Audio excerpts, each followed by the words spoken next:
მეგობრებო, ძალიან დიდი მადლობა რომ აქ ხართ. საქართველოს ბელორუსი არ იქნება, ჩვენ ეს ბევრჯერ გვაქვს მოსმენილი, მაგრამ საქართველოს ბელორუსი იქნება თუ ჩვენ ძალიან მალე ამ ვითარებას არ შევცვლით. საერთოდ წარმოუდგენელი ამბავი ხდება ერთი შეხედვით, მაგრამ ამ რეჟიმისგან წარმოუდგენელი არაფერი არ არის. გუშინ დააყადაღეს 4 ფონდი, ნანუკა ჟორჟოლიანის ფონდი, პროსპერიტი ჯორჯია, ეგრეთ წოდებული გილაურის ფონდი, ფონდი ერთმანეთისთვის და თბილისის ადამიანის უფლებათა სახლი. ეს იცით რა ფონდებია? ეს არის ფონდები, რომლებიც ეხმარებიან მაგალითად პატიმრების ოჯახებს. ამ ყადაღით დღეს პატიმრები, რომლებიც ისედაც უკანონო პატიმრები არიან, მაგალითად ისინი და მათი ოჯახის წევრები დარჩებიან მნიშვნელოვანი დახმარების გარეშე. და ყველა პატიმარმა და პატიმრის ოჯახმა იცის, რამდენად მნიშვნელოვანია ამ დროს ფინანსური დახმარება, მორალურიც, მაგრამ აუცილებლად ფინანსურიც.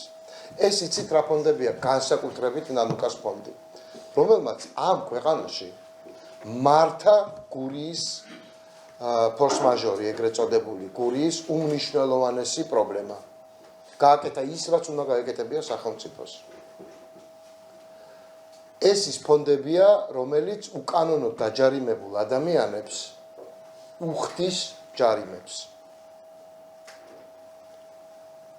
მე ცალკე მინდა გავჩერდე ნანუკა ჟორჟოლიანზე, ალბათ მიკერძოებული ვარ ჩემი მეგობრობის, ჩვენ ხანგრძლივი თანამშრომლობის და ასე შემდეგ ამ ყველაფრის გამო და მისი ჟურნალისტობის გამო, მაგრამ პირდაპირ მინდა გითხრათ.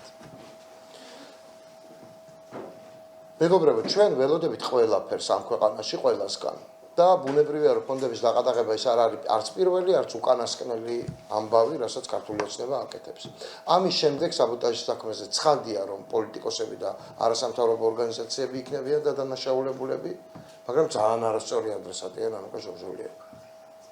თუ ვინმესგან შიში არასოდეს არ მინახავს, საკუთარ თავზე მეტად ეს შემიძლია თქვა ნანუკა ჟორჟოლიანს.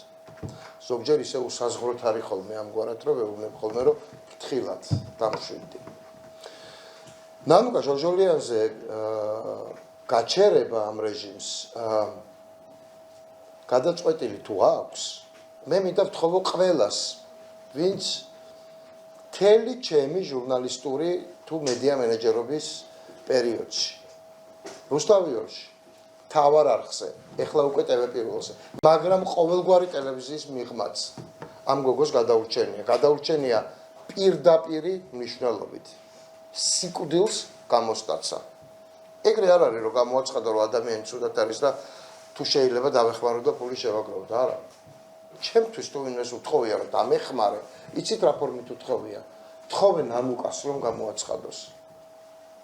მეგობრებო, ჩვენ არ ჩაგიგდებთ ხელში ადამიანს, რომელმაც განსაკუთრებით ბოლო პერიოდში სრულიად წარმოუდგენელი რაღაცები აკეთა. არც სხვა ფონდებს, თორე ჩვენ ვიცით ეს ადამიანები მიდის. ჩვენ ვიცით რას ნიშნავს, როცა სიკეთეს აყადაღებს ბოროტება, როცა სიყვარულს აყადაღებს სიძულვილი.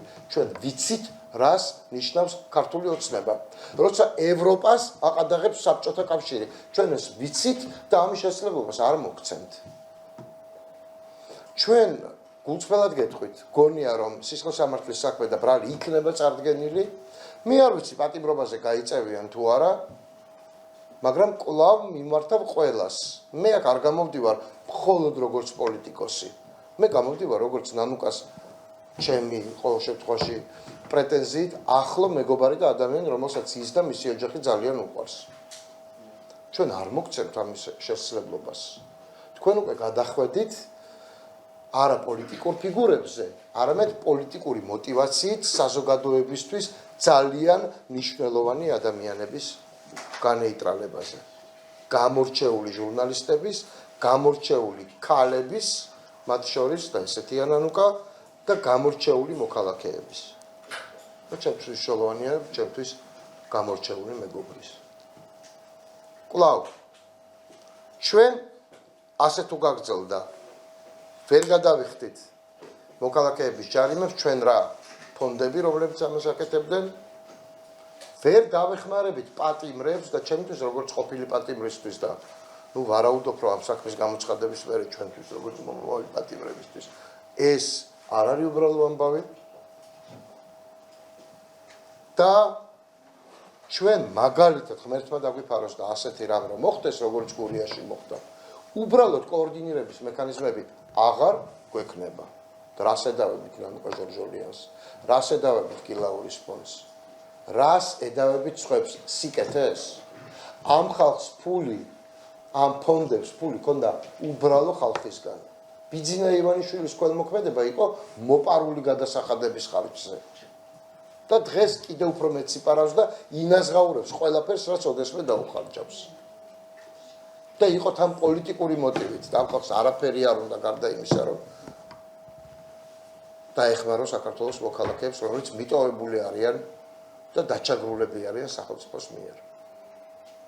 არ გამოვა ეგ ამბავი. ჩვენ ვიზამთ ყველაფერს, რომ სიკეთე მიზეიმოს. ჩვენ ვიზამთ ყველაფერს, რომ კიდევ ერთი სინდისის პატიმარი 1 2 3 ან 10 არ ყავდეს ამ ქვეყანას. ფიზიკურად დავიცავთ ამას ყველაფერს. სამართლებრივსო თავი დავანებოთ. მე დავამატებ, პირველ რიგში ბუნებრივია მხარდაჭერა 4-ვე ფონდს, მაგრამ მე ხაზი მინდა გავუსვა იმას, რომ საბოლოო ჯამში მსგავსი ფონდები, მსგავსი აქტიურობა, რომელიც უკავშირდება ნანუკას ფონდი იქნება ეს, გუგა ხელაიას ფონდი თუ ორი დანარჩენი ფონდი, ეს არის ის ფასეულობები, რაზეც დგას ჩვენი სახელმწიფო, ჩვენი ეროვნული ბრძოლა თავისუფლებისთვის. იმიტომ რომ ვერც ერთმა რეჟიმმა, ვერც დაჭერით, ვერც ცემით, ვერც დაშინებით, ვერც ზარებით, ვერაფრით ვერ დააშინა ჩვენი მოქალაქეები, იმიტომ რომ ამან ავტომატურად გამოიწვია უდიდესი სოლიდარობის მოძრაობა. ავტომატურად შეიქმნა ფონდები, ავტომატურად სოლიდარობის სივრცე გაჩნდა, სადაც მოქალაქეებს, ბიზნესებს, თავისუფალ საქართველოს თავისუფალ მოქალაქეებს ჰქონდათ საშუალება, რომ გვერდზე დადგომოდნენ ყველას, ვისაც ებრძვის რეჟიმი. ეხლა თანადგომა ჭირდებათ ამ ფონდებს და მათ ეს თანადგომა ექნებათ. გარდა ამისა, ჩვენ უნდა გვესმოდეს, რომ რეჟიმს მიუხედავად იმისა, როგორი ძალის დემონსტრირებას არ უნდა აკეთებდეს, რეჟიმს ეშინია ჩვენი ერთობის, ჩვენი პროტესტის და ჩვენი სოლიდარულობის.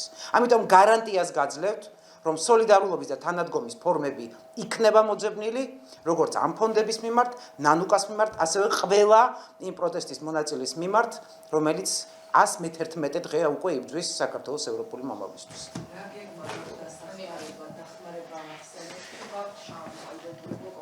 უკვე არსებობს, იმიტომ არის უნიკალური საზოგადოება, ქართული საზოგადოება, რომ მე მახსოვს, როდესაც ივერი მელაშვილის გირაო დადგინდა, წუთებში, 15 წუთში შეიკრება უდიდესი თანხა. ყველანაირი, არ ვიცი, რაღაცა დიდი დაგეგმარების გარეშე. დღეს უკვე აქტივისტებმა გამოაცხადეს, რომ ინდივიდუალურად შეიკრებება თანხები. აქ იმაზე არ არის ლაპარაკი, ჯარიმას გადაიხდის, არ არის, საერთოდ ეს ჯარიმა არ არსებობს. არც ერთი ჯარიმა არც გადამიხდია და არც გადავიხდი, იმიტომ რომ ეს სისტემა არის არალეგიტიმური. ვიღაცები არც იხდიან დაყადაღებულ მდგომარეობაში ცხოვრობენ, მაგრამ აქ არის მნიშვნელოვანი, რომ თუ სისტემას გონია, რომ ნანუკას გაჩუმებით, ან რომელიმე სხვა ფონდის გაჩუმებით, სოლიდარულობას, თანადგომას გააჩერებენ პირიქით. მიიღებენ უარეს, მიიღებენ უფრო მტკიცე სოლიდარულობას, უფრო მტკიცე და სხვა ფორმას ჩვენი მოქალაქეების თანადგომის. აქ არის ფასეულობაში თავისუფლებისთვის ბრძოლაში ერთად ყოფნაში არის თავარი და არა იმ რაღაცა გამოწერილ ქაღალდებში, რომელსაც აი ესე ერთმანეთს უფრიალებენ, მერე თვითონ იჭედებიან, ეს მოსამართლეები არ ვიცი სასაცილო და სიამდვილეში საკუთარი სირცხვილის ისტორიას წერენ. პოლიციელებიც, მოსამართლეებიც, რომელიც ამ ჯარიმებს წერენ. მე მარტივად ვიტყვი, რომ ჯერ მან ნანუკას გაჩუმება ეხლა ისე ჟღერს თან, რომ რა ვიცი ხა ვინმეს თუ ესმის უკანასკნელი 10 წლეულები საქართველოს არა მხოლოდ ჟურნალისტიკის ისტორიის, არამედ ზოგადად საქართველოს ისტორიის მიხვდება, რომ ეს ახლა ძალიან სასაცილო ამბავია, მაგრამ კიდევ ერთხელ გეტყვით. არა მხოლოდ ფონდები და ურთიერთმხარდაჭერა. ჩვენ უნდა ვაჩვენოთ, რომ ადამიანები, რომლებიც ჩვენ გვეხმარებოდნენ აქამდე, ეხლა მათ დავეხმარებით, როცა მათ ჭირდებათ. და ნანუკას ეს ჭირდება, რამდენიც არ უნდა ამტკიცოს, რომ არ ჭირდება და დღეს ბევრი ვიჭუბეთ ამას სხვათა შორის. რომ საერთოდ არ ჭირდება, ჩვენი რა გზნობს თავს, ყველაფერისთვის მზად არის, ამ შემდეგ ესე არ არის. ყველას ჭირდება მხარდაჭერა. მე მინდა გთხოვოთ ძალიან.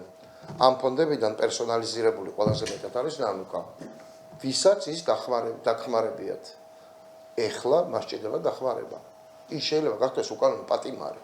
არც მეტი, არც ნაკლები ამ ქვეყნის გამორჩეული ქალი, დედა და ასე შემდეგ. არ შეიძლება ამის დაშვება. ნებისმიერ ფორმატში მის სახლთან, სამართალდამცავ ორგანოებთან თუ ვინც არ უნდა იყოს, ყველა შემთხვევაში უნდა დაუდგეთ მას გვერდით. გამორიცხულია, მეგობრებო, არ შეიძლება სიმბოლოები წაგვართვან და ნანუკა არის სიმბოლო იმისა, რომ სახელმწიფო როცა არის ანტიხალხური დაეხმაროს ხალხს. როცა არ აგვარებს გაჭირვებული ადამიანების პრობლემას დაეხმაროს ხალხს. არ შეიძლება სიმბოლოების მარტივად დათმობა. ჩვენ ეს არ უნდა დავთმოთ. ამ წუთში ნანუკა საქმე არ მიმდინარეობს. ჩვენი ტესტია ეს. გავუბედავთ თუ არა, შევძლებთ თუ არა. არ შეიძლება სხვანაირად. მე მინდა ბუნებრივი გასაგებია და პოლიტიკური განსხვავება ამის მიღმა. თქვენთვის ნიკარაგუასთვის როგორც იურისტისთვის სისხლის სამართლის ის საქმე, რომელიც არის აღძრული და ფაბულა, რომელიც პროკურატურამ გუშინ გამოაქვეყნა, იქ არის ნამდვილად. 312 მოხსე ლაპარაკობთ. წინახაზის ბავშვებისთვის არის წინახაზის შეძენა, ეს არის წინახაზის ბავშვები ფრონტზე ხო არიდნენ? და ხო, რაზე არის მაშინ საუბარი და წინვინ სიდგა და რომლებსაც ესროდნენ გაზ, რა მნიშვნელობა აქვს? როგორც იურისტი ვერ ხედავთ ძალიან მარტივად გიპასუხებთ. ამ ფონდების საქმიანობასთან დაკავშირებით. ძალიან მარტივად გიპასუხებთ. როგორც იურისტს ჯერთი გონიათ რომ მე ნანუკა ჟორჟოლიანი არ მიჩნობს. ერთი, მეორე, ეს რომ პრობლემური ჩანაწერი იყოს, რატო გონიათ რომ ეს ჩანაწერი იქნებოდა საერთოდ იქ სადაც არის. და წინა ხაზი რა არის? ფრონტის შემტევია, ატომური ბომბის სროლის წერტილია თუ რა არის? იმ აქტიური მოვლენების დროს რა ხდება მე ადგილზე? გას, კი, პატარა ბავშვებს გას უშვერდნენ სახეში. წინ ვინც იყო იმათ განსაკუთრებით და მათ ჭირდებოდა გაერწინახებ რა არის იმაში პრობლემატური. ფოიერვერკების როლა მინახავს. ფოიერვერკების როლაც მინახავს, ფოიერვერკების როლაც მინახავს, მაგრამ მინახავს ბავშვების დაზიანება, თავის გატეხვა და მათი თავით ფეხბურთის თამაში. აი ეს მინახავს და აი ამ ბავშვებს ეხმარებოდა ნანუკა ჟორჟოლიანი და არა ფოიერვერკით შემთხვევით თითებდამწვარ პოლიციელებს და ძალიან კარგს ეჭვებოდა ნანუკა ჟორჟოლიანზე ვლაპარაკობ. არ დაგაჩაგრინებთ მეგობრებო ხალხს რომელიც ჩვენ გვეხმარება, ჩვენ რა ქართველებს ამ სახელმწიფოს, ეგრე არ არის. ეგრე არ არის. როგორც იურისტი მე შემიძლია გითხრათ რა განაჩენი ელოდება ბიძინა ივანიშვილს ბევრი რამის გამო. გაინტერესებთ კითხეთ და გეტყვით. დანაშაულის სხვადასხვა შემადგენლობებს. 318 მოხსნას შეეხება საბოტაჟს. ფონდით საბოტირება შეუძლებელია, ამიტომ ეს არის მაინც შუალედური გამოძიება და სადღაც აპირებენ ამით წასვლას. ერთნიშნულოვანია, მე მაგალითად 318 მუხლით დაკითხული ვარ ამ ხელისუფლების პირობებში ალბათ 6 ჯერ. და არც ერთხელ არ ვიცოდი საერთოდ რას მეკითხებოდნენ იმასაც კი ვერ ხვდებოდი. 318 მუხლი არ ვიცი, მაგრამ სახელმწიფო გადატრიალების ავტორი ამ ქვეყანაში არის ერთადერთი ქართული ოცნება. თქვენ თუ გონიათ რომ სახელმწიფო გადატრიალებებს მარტო არასახელისუფლებო ძალები იწვევენ, ძალიან ვწდებით. ეს არის ხელისუფლების მითვისება, რაც არის კონსტიტუციური გადატრიალება. და კონსტიტუციური გადატრიალების მომწყობი ხალხი დაისჭება.